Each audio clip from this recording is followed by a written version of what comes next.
Thank you for joining us today for this conversation about how artificial intelligence and machine learning at the edge can drive innovation and sustainability, and also how you can apply these tools to achieve your own sustainability and broader business innovation goals. I'm Nelson Gonzalez. I'm the head of Global Impact Computing at AWS, an organization that deploys advanced compute and AI/ML services for sustainability and conservation, but also for health equity analytics and justice and human rights. I'm thrilled today to be joined by Mark Zimring, who is Large-Scale Fisheries Director at the Nature Conservancy, and will share with us how AI/ML at the edge is helping him drive innovation for sustainability in the largest and most consequential fishery on the planet. Mark's work is a very impressive example of what's possible when we leverage AI and ML at the edge for sustainability and for broader social impact outcomes. As my colleagues and I in Impact Computing engage with sustainability customers around the world and in many industries, we're seeing two trends.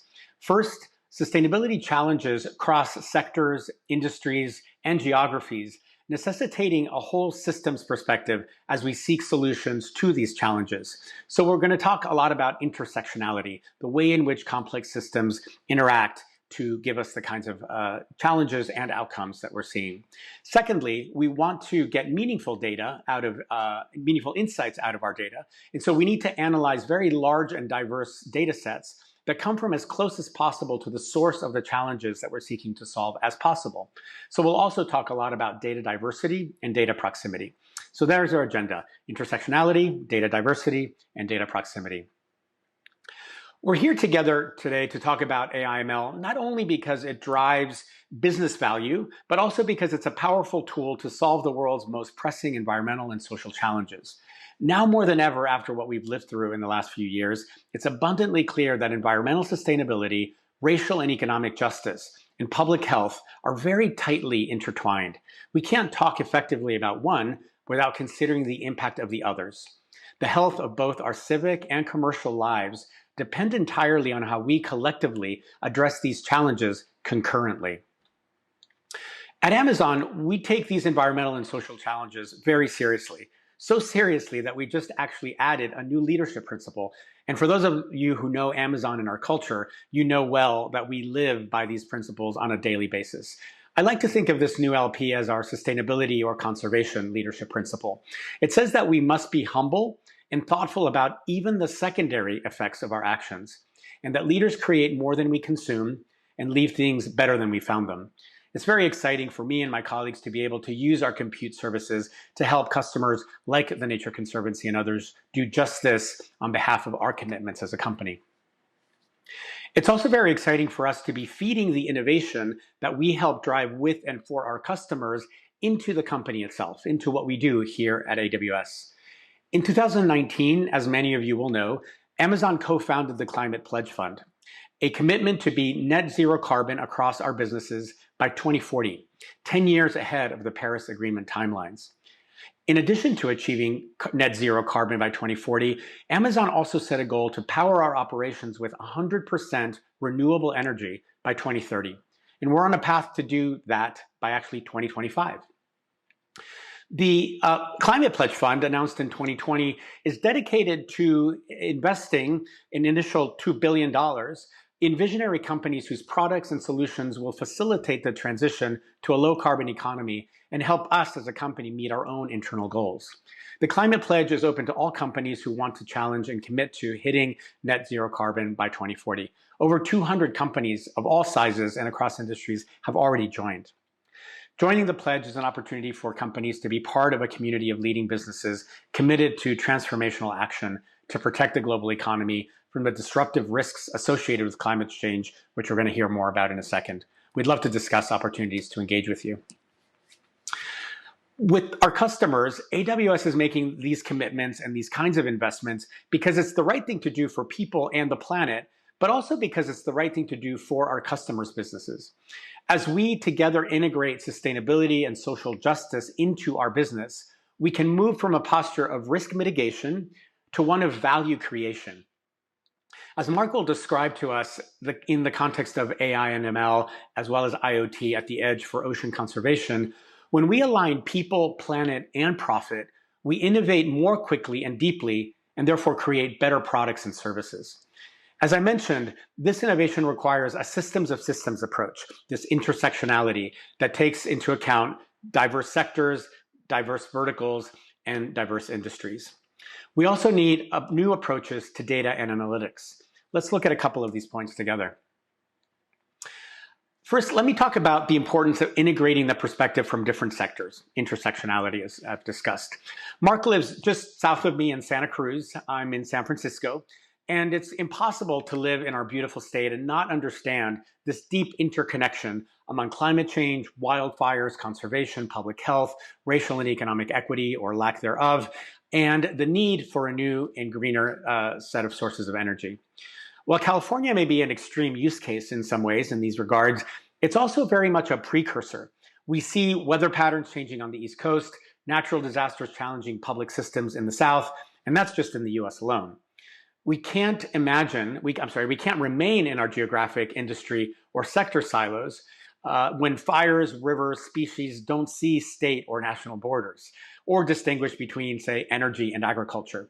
To solve for sustainability challenges effectively, we increasingly need to address this intersectionality, that is, the mutual interdependence of issues that tend to be looked at in isolation. As I mentioned, my impact computing colleagues and I are trying to focus on helping customers use AI/ML to improve the lives of humans, other species, or entire ecosystems. We're thrilled to be working with the Stockholm Environmental Institute, for example, on exactly this set of issues. We're using our AI/ML tools to scale up simulations based on tens of millions of models that integrate analysis of water availability, wildfire risk, energy grid resilience, costs, and economic equity across the Colorado River Basin, a river basin that has huge implications for what goes on here in our state. This work is going to support high-level policy games, as it were, interactive simulations that allows policymakers, nonprofit leaders, and researchers at the local, state, and regional level to begin to work through various scenarios posed by the data that emerges from these models. So how do we respond to the fact that natural phenomena do not respect artificial borders or boundaries? At AWS, we're exploring two key variables, as I mentioned, data diversity and data proximity. Let's look at data diversity first. Sustainability solutions are powered by data. Often customers are generating this all by themselves, as SEI is doing around water and energy in California, for example. But many of those solutions also require or can be improved by external data, such as wildfire data, data on asthma occurrences, energy cost differentials, et cetera. AWS hosts a broad array of data sets to make this easier: weather data, satellite data, biological data, and much more. This allows customers to get started without the added burden of having to collect and store everything by themselves. The AWS Open Data Program is the umbrella for all of our free data sets. And I'm very excited about the Amazon Sustainability Data Initiative, which manages the subset of those related to sustainability. The Amazon Sustainability Data Initiative also facilitates data partnerships. For example, a recently announced collaboration with Open Source Climate, which is using open data to address climate-related financial risks to investors, companies, and communities. The Amazon Sustainability Data Initiative seeks to accelerate sustainability research and innovation by minimizing the cost and time required to acquire and analyze large sustainability data sets. With the AWS Open Data Program, the AWS Data Exchange is another service that we provide, and that is a marketplace for commercial data of all types, and makes it easy for AWS customers to find, subscribe to, and use third-party data in the cloud for their environmental, social, and governance analysis and projects. Datasets can be used for climate research, to screen portfolios of unsustainable assets, inform insurance pricing, report our environmental, social, and governance disclosures, and inform areas for diversity, equity, and inclusion improvements. Numerous subscriptions are free of charge, while others carry a fee. From an AI/ML perspective, this kind of data, this diversity and proximity of data, enables modeling and model training that takes into account this kind of input diversity that we've talked about is critical for sustainability. The second variable that we're tracking very closely, along with data diversity, is data proximity. How can we get data that comes from as close as possible to the source, to the actors using that data, and to the lives impacted by that data? This is obviously where edge devices and capabilities come into play. By deploying these technologies, we can address first-mile challenges in leveraging AI/ML for sustainability. That is, those challenges closest to data sources and data uses. Our edge compute infrastructure allows us to gather data and bring insight to the point closest to those who need that insight. Because as we know, the internet is fragile and we need to reduce the risk to get data, for example, on Mark's ships and then back into the analysts who are looking at this. Our infrastructure allows us to do this seamlessly. And this is all predicated on a modern data architecture, which we've developed on AWS, which helps us to get insight from all customer data and all users to build the future that we can, where we can add new analytic approaches and technologies as they become available. We're working with Mark, and we can work with you to build and run all of the components of a modern data architecture so that we can together rapidly build a scalable data lake, use broad and deep collection of purpose-built data services that provide the performance required for use cases like anomaly detection in the wild. We can easily move data between data lake and purpose-built data services and ensure compliance via unified and secure monitoring and managing across all data. And finally, we can scale systems at low cost without compromising performance. Tens of thousands of AWS customers have leveraged this proven approach, and based on their success, we can continually make it easier for customers like Mark and others to leverage AI/ML at the edge. I want to close by talking a little bit about our AI/ML stack, which is obviously where we are doing most of the innovation with the Nature Conservancy and other customers. We're innovating on behalf of customers like these to deliver the broadest and deepest set of machine learning capabilities for builders at all levels of expertise. And this is really important because at each layer of our stack, we're investing in removing the undifferentiated heavy lifting so that teams can move faster. These services are applicable across a broad spectrum of companies and nonprofits and public sector organizations, but we've also heard from our customers that they want specific solutions that are purpose-built for their industries. And so we're investing deeply in industrials, healthcare, conservation, sustainability, and other vertical applications. So let's take a look at our stack quickly. At the top layer are our AI services, which allow developers to easily add intelligence to any application without needing machine learning skills. Pre-trained models provide ready-made intelligence for applications and workflows to help our customers do things like personalize the customer experience, forecast metrics, do the kind of electronic monitoring that you'll hear from Mark in just a second. At the middle layer is SageMaker, which provides every developer and data scientist the ability to build, train, and deploy machine learning models at scale. Amazon SageMaker removes the complexity from each step of the machine learning process so that you can more easily deploy your machine learning use cases, anything from predictive maintenance to computer visioning, as we're doing on the fleet that Mark will talk about. Customers are achieving up to 10 times improvement in the data scientist's productivity with Amazon SageMaker.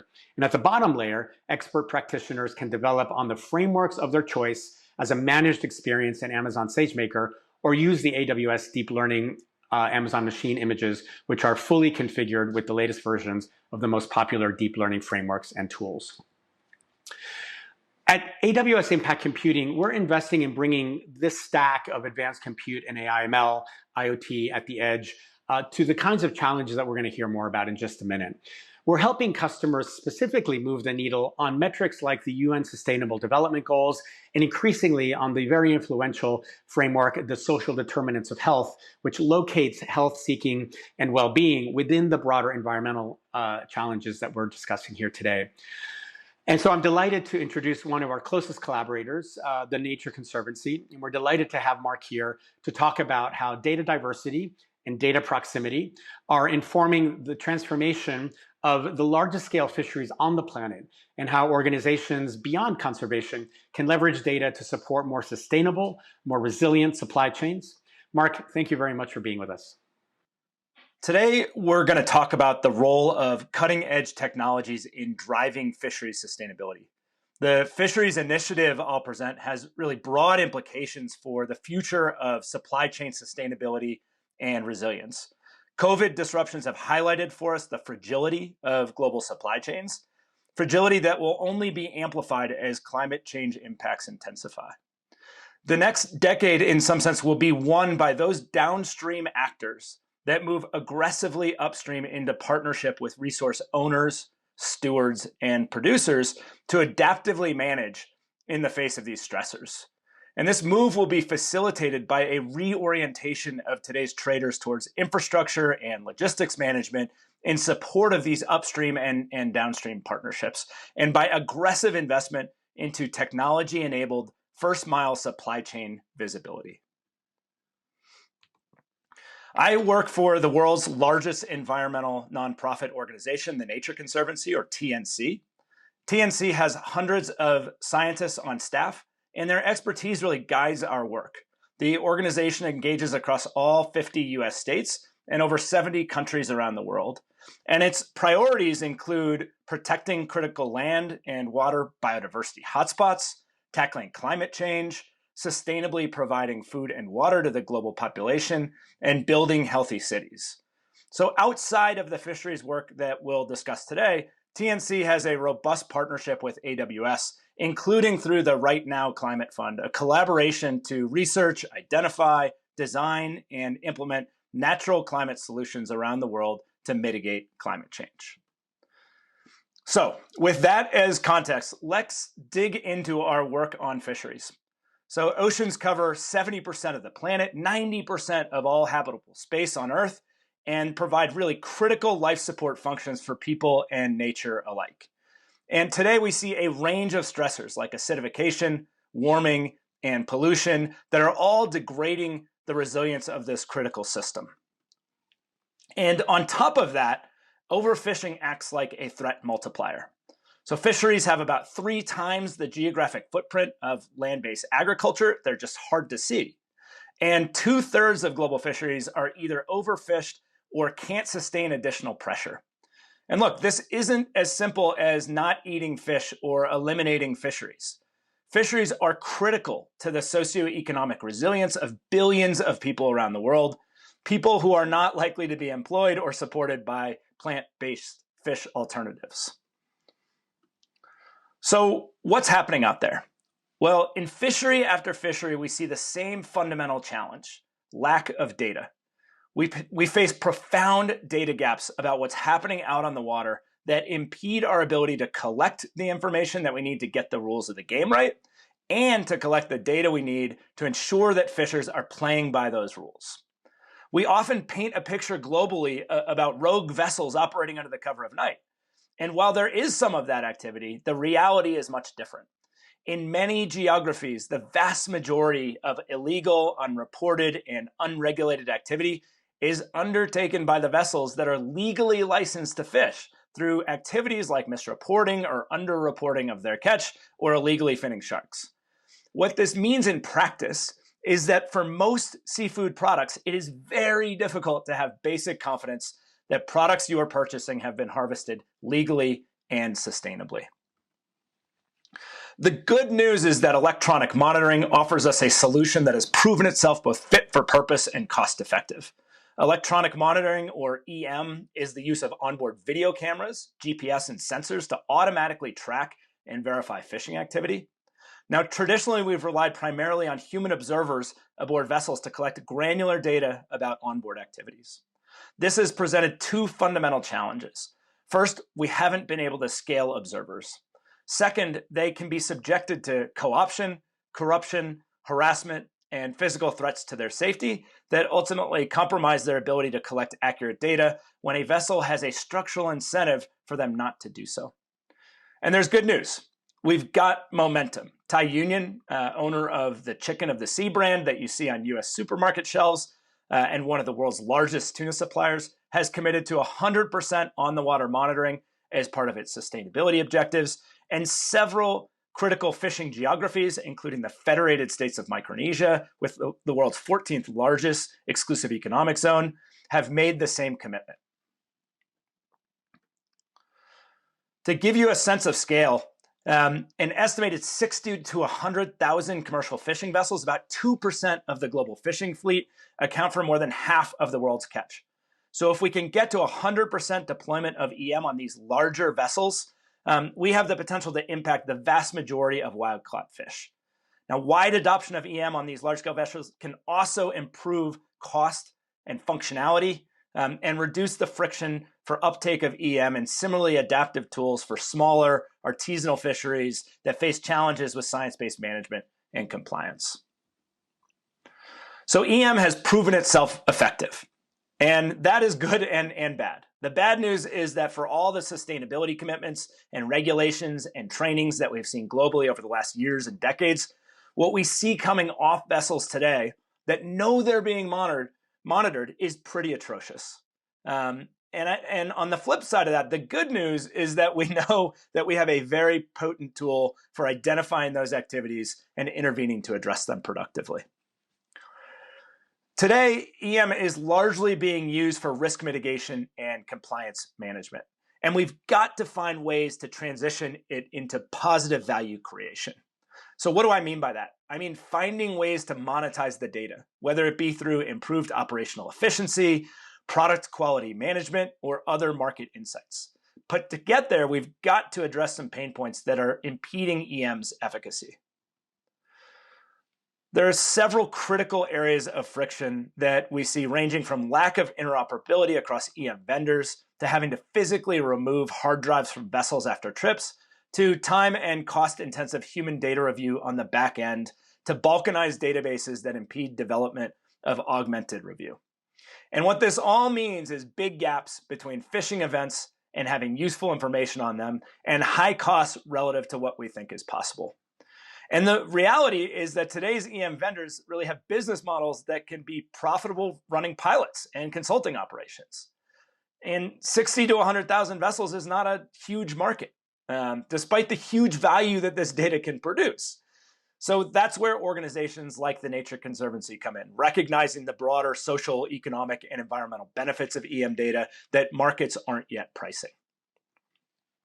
So we've partnered with AWS to address two of these pain points.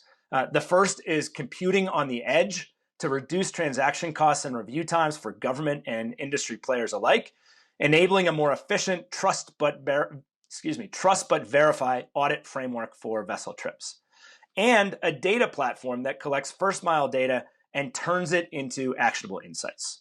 So we are using video feed data, real-time monitoring, as well as modeling and analysis, and we're preparing to do all this on the edge where we'll be able to have the most impact using the Snowball Snowcone family. As I mentioned, today we're generally stuck with physically removing hard drives with terabytes of data on them off vessels after fishing trips end. We're working with AWS to develop edge computing tools that position us to set risk thresholds around overall catch levels and catch composition that cameras detect. And we're working on our ability to compare this in real time to what vessels are reporting and use that comparison of data to flag risks where something fishy seems to have occurred. I know, terrible pun.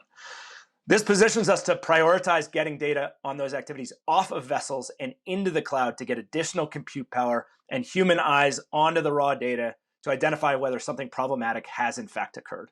And to do so at the pace of supply chains to prevent this catch from flowing into markets if it hasn't been harvested legally and sustainably. Our second area of partnership with AWS is building out the data architecture and platform that can be used by a variety of stakeholders to securely house EM data and manipulate it to turn analyzed information into useful insights that can drive on the water improvement.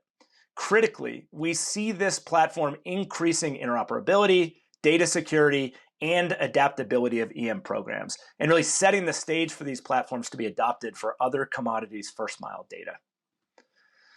While this first mile data has huge promise and potential, simply put, it's not enough. That is, it's not enough to collect first mile data. In commodity after commodity, we need to fill these data gaps and ensure that we position ourselves to utilize the data strategically for both driving sustainability and driving adaptive business management through time. In fisheries, for example, if this data isn't used to drive adaptive science-based management, it'll simply make fishers more efficient and accelerate fisheries declines. This is a race, and we've got a business and moral imperative to win it. The same AWS projects we're doing on fisheries have obvious applications and adaptability in other commodities, from agriculture to timber. Today, we are literally drowning in data that's being collected in that first mile. From camera trap data to satellite-based assessments of residual dry matter for ranches, to looking for parasites in farm salmon pens, to soil health recovery from catastrophic fires, we are at the very early stages of seeing how edge computing can help us to rapidly identify signals in the noise of this data. And critical to the virtuous cycle of amplifying those signals is getting that data into flexible data platforms that position us to intervene strategically to respond to what we're seeing on the ground, in the air, and in the water. So this platform is being developed for EM, but it's clear that data sources and data stories can be tweaked to ingest all sorts of information and ultimately enable organizations to drive actionable insights and action around building resilience and sustainability into their core operations. Upstream investment is going to be critical to surety of supply over the next decade. And smart upstream investment will necessitate partnership with resource owners, stewards, and producers to collect this first mile data and to nimbly translate that data into actionable information that positions them to respond to an increasingly dynamic consumer and environmental landscape. This project and others like it are bringing us closer to that reality. Thank you. Mark, thank you so much. We are indeed just beginning to scratch the surface of what we can do together. Our team is delighted to be working with yours, and we know that the work that we're doing together is going to generate so many use cases and examples of the power of compute, AI, ML at the edge for conservation, social impact, and beyond. Thank you very much for joining us and for the work that you're doing.